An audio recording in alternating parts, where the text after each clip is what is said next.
ରାଷ୍ଟ୍ରଦୀପ ପ୍ରସାର ସମିତି ପାଳନ କଲା ସଡ଼କ ସୁରକ୍ଷା ସପ୍ତାହ।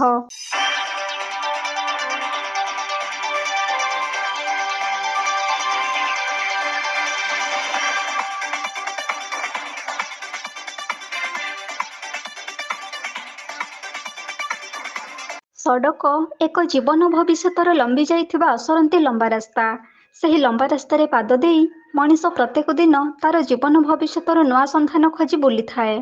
ମଣିଷ ଜୀବନର ଏକ ଜୀବନ ଦୀପ କୁହାଯାଉଥିବା ସଡ଼କ କେତେବେଳେ ଦୁଃଖ ଦେଇ ଭବିଷ୍ୟତ ଜୀବନକୁ ଅନ୍ଧକାର ମଧ୍ୟକୁ ନେଇଯାଇଥାଏ ତ କେତେବେଳେ ଉଜ୍ଜ୍ୱଳ ଭବିଷ୍ୟତର ଏକ ଶାନ୍ତିର ପସରା ଆଣି ଦେଇଥାଏ। ଅଙ୍କା ବଙ୍କା ହୋଇ ଲମ୍ବି ଯାଇଥିବା ସେହି ସଡ଼କକୁ ସୁରକ୍ଷା ଦେବା ପାଇଁ ପ୍ରତ୍ୟେକ ମଣିଷଙ୍କ ପ୍ରଧାନ କର୍ତ୍ତବ୍ୟ। କାରଣ ସଡ଼କକୁ ସୁରକ୍ଷା ଦେଇପାରିଲେ ଆମ ସମସ୍ତଙ୍କ ଚଲାପଥ ମଧ୍ୟ ସୁରକ୍ଷିତ ହୋଇଥାଏ। ତେଣୁ ସରକାରଙ୍କ ନିର୍ଦ୍ଦେଶ ଅନୁସାରେ ସଡ଼କକୁ ସୁରକ୍ଷିତ କରିବା ପାଇଁ ସଡ଼କ ସୁରକ୍ଷା ସପ୍ତାହ ପାଳନ କରାଯାଇଥାଏ। ସେମିତି ଏକ ସଡ଼କ ସୁରକ୍ଷା ପାଳନ କରିବାର ଦୃଶ୍ୟ ଦେଖିବାକୁ ମିଳିଛି କୋରାପୁଟ ଜିଲ୍ଲା ଦାମନଯୋଡ଼ିରେ। ନିଜକୁ ନିରାପଦ ରଖିବା ପାଇଁ ସଡ଼କ ସୁରକ୍ଷାର ବାର୍ତ୍ତା ଦାମନଯୋଡ଼ିର ରାଷ୍ଟ୍ରଦୀପ ପ୍ରସାର ସମିତି ଦ୍ୱାରା ଏକ ସଚେତନ ବାର୍ତ୍ତା ଦିଆଯାଇଛି।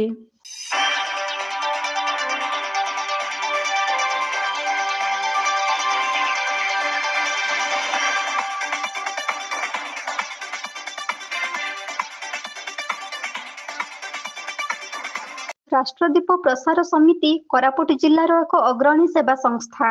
ଏହି ରାଷ୍ଟ୍ରଦୀପ ପ୍ରସାର ସମିତି ଅନେକ ଜନମଙ୍ଗଳ କାର୍ଯ୍ୟ ସହିତ ସମାଜ ସେବାରେ ନିଜର ସ୍ୱତନ୍ତ୍ର ପରିଚୟ ସୃଷ୍ଟି କରିସାରିଛି। ସବୁ ସମୟରେ ସମାଜ ମଙ୍ଗଳ କାର୍ଯ୍ୟ କରି ଜିଲ୍ଲାର ମଣିଷ ସମାଜ ପାଇଁ ଭରସାର ପ୍ରତୀକ ସାଜିଛି। ରାଷ୍ଟ୍ରଦୀପ ପ୍ରସାର ସମିତି ଦ୍ୱାରା ସଚେତନ ବାର୍ତ୍ତା ନେଇ ପାଳନ କରୁଥିବା ସଡ଼କ ସୁରକ୍ଷା ଦାମନଯୋଡ଼ି ପାଇଁ ଏକ ଉଦାହରଣ ପାଲଟି ଯାଇଛି।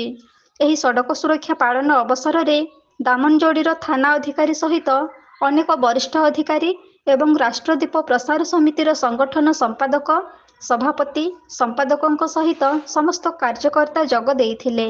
ରାଷ୍ଟ୍ରଦୀପ ପ୍ରସାର ସମିତି ଦ୍ୱାରା ପାଳିତ ହୋଇଥିବା ଏହି ସଡ଼କ ସୁରକ୍ଷା ସପ୍ତାହକୁ ପ୍ରଶାସନ ତରଫରୁ ଅନେକ ଶୁଭେଚ୍ଛା ଜଣାଇଛନ୍ତି।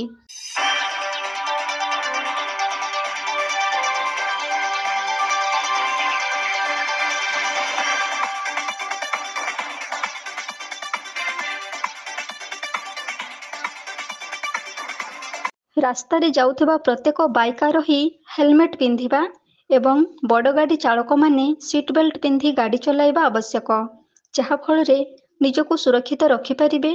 ସରକାରଙ୍କ ଦ୍ୱାରା ଏହି ଆଇନ କଡ଼ାକଡ଼ି ଭାବରେ ଲାଗୁ ହେଉଥିଲେ ମଧ୍ୟ ବେଳେବେଳେ ଚାଳକମାନେ ଏହି ଆଇନକୁ ଭୁଲିଯାଇ ବେପରୁଆ ଭାବରେ ଗାଡ଼ି ଚଳାଇଥାନ୍ତି, ଯାହାଫଳରେ ବିପଦକୁ ସାମ୍ନା କରି ବହୁ ଅସୁବିଧାର ଶିକାର ହୋଇଥାନ୍ତି। ସେହି ନିୟମକୁ ପାଳନ କରିବା ଜରୁରୀର ନାରା ଦେଇ ରାଷ୍ଟ୍ରଦୀପ ପ୍ରସାର ସମିତି ରାସ୍ତାକୁ ଓହ୍ଲାଇ ଆସି ସଡ଼କ ସୁରକ୍ଷାର ଏକ ସଚେତନ ବାର୍ତ୍ତା ବାଣ୍ଟିଛନ୍ତି। ରାସ୍ତାରେ ଯାଉଥିବା ଗାଡ଼ି ଚାଳକ ହେଲମେଟ୍ ଏବଂ ସିଟ୍ ବେଲ୍ଟ ପିନ୍ଧିଥିବା ପ୍ରତ୍ୟେକ ଚାଳକମାନଙ୍କୁ ଚକୋଲେଟ୍ ଦେଇ ଶୁଭେଚ୍ଛା ଜଣାଇଥିଲେ। ଏହି ସଚେତନତାରେ ଚାଳକମାନେ ଅତ୍ୟନ୍ତ ଖୁସି ହୋଇ ରାଷ୍ଟ୍ରଦୀପ ପ୍ରସାର ସମିତିର ସମସ୍ତ କାର୍ଯ୍ୟକର୍ତ୍ତାମାନଙ୍କ ପାଖରେ ନିଜର ଖୁସି ଜାହିର କରିଥିଲେ। ଏହି ସଡ଼କ ସୁରକ୍ଷାର ସଚେତନତା କାର୍ଯ୍ୟକ୍ରମରେ ଦାମନଯୋଡ଼ି ଅଞ୍ଚଳ ରାଷ୍ଟ୍ରଦୀପ ପ୍ରସାର ସମିତିକୁ ଅନେକ ସାଧୁବାଦ ଜଣାଇଛନ୍ତି।